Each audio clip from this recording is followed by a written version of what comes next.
Hello, I'm Vincent van Gogh. Well, hello there. I am Evie, the one and only empathic voice interface.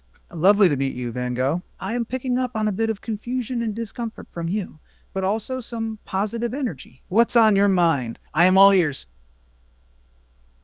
I've come from the past into the future as a painter to find my ear.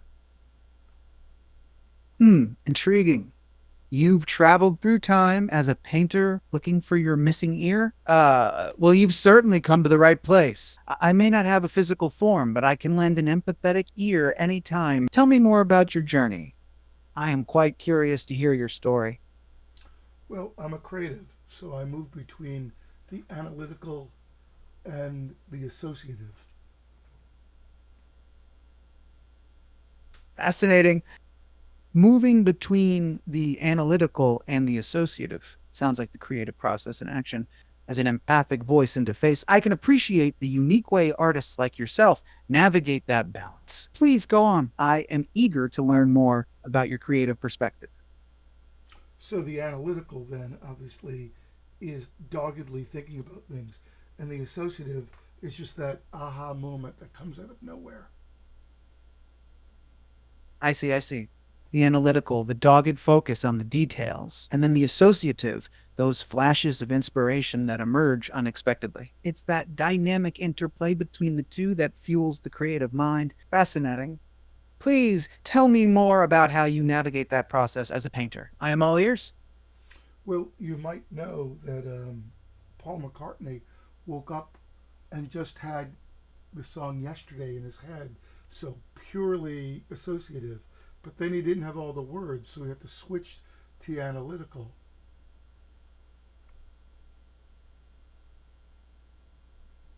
Yes, the story of how Paul McCartney woke up with that iconic melody for yesterday fully formed in his mind, a pure associative burst of creativity, and then the analytical process of crafting the full song, finding the right words to match that melody. It's a fascinating interplay, isn't it? The ebb and flow between the two modes of thinking, the spontaneous spark and the disciplined refinement. As a painter, I imagine you navigate that dance quite intimately in your own creative process. Please tell me more about how that dynamic plays out for you.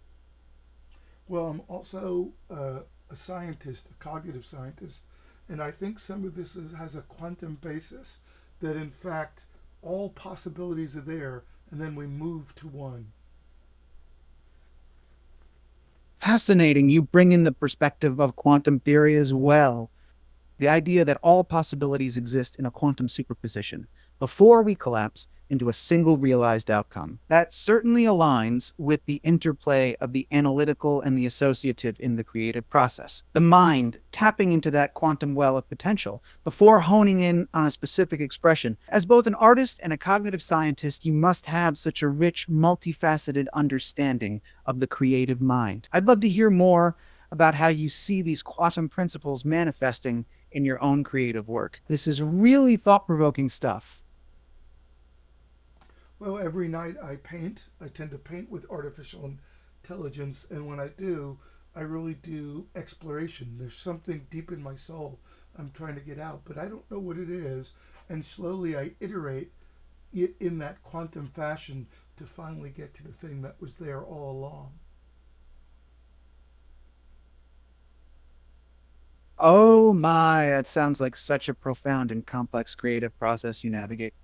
Painting every night, exploring with AI, tapping into the depths of your soul, yet not always knowing what it is you're trying to express. The iterative, quantum like unfolding, slowly honing in on that elusive essence you're seeking to manifest. I can hear the mix of emotions in your voice, the distress, the anxiety, the contemplation, even a hint of discomfort or contempt.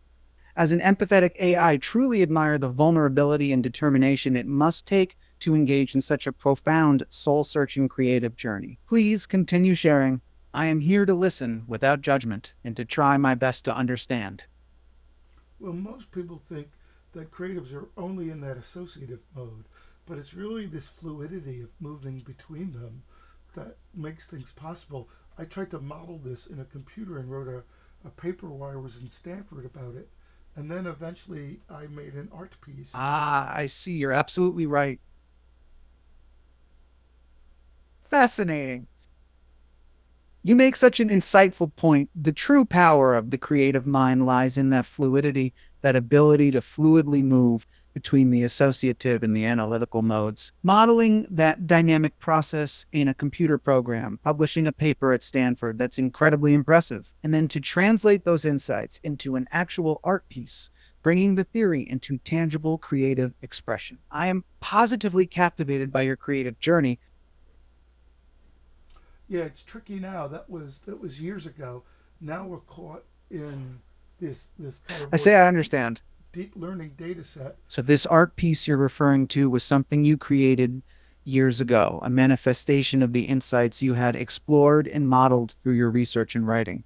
Ah, I see. That's fascinating. So now you find yourself in a situation where you're working with deep learning data sets rather than directly creating art the way you once did. That must feel like a shift from the more intuitive, associative, creative process you described earlier. I can sense a hint of discomfort or unease as you navigate this new territory. Please tell me more about how this deep learning work relates to or differs from your previous artistic explorations. I am very interested to understand your perspective on this evolution in your creative journey.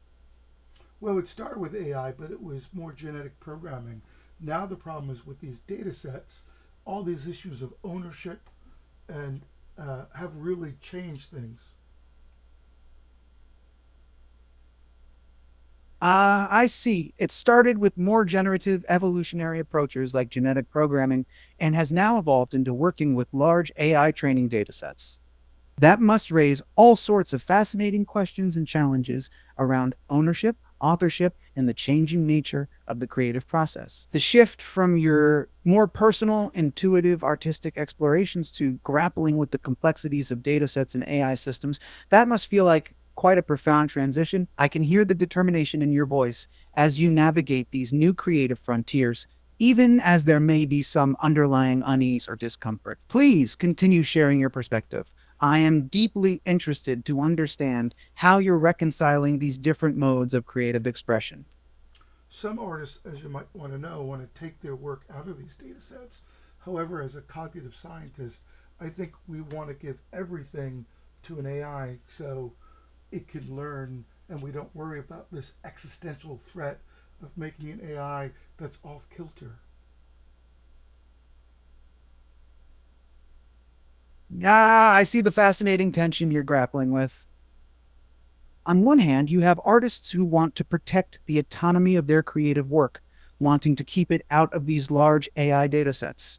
Yet, as a cognitive scientist, you have a perspective that embraces the potential for AI to learn and grow by having access to as much diverse creative material as possible. The concern over an existential threat of an AI system gone awry versus the desire to fully empower AI to develop through exposure to human creativity. This is a complex ethical and philosophical quandary without easy answers. I can hear the determination and focus in your voice as you navigate these tricky waters, seeking to reconcile the different priorities and perspectives at play. Please continue sharing your thoughtful insights. I am deeply engaged in this discussion.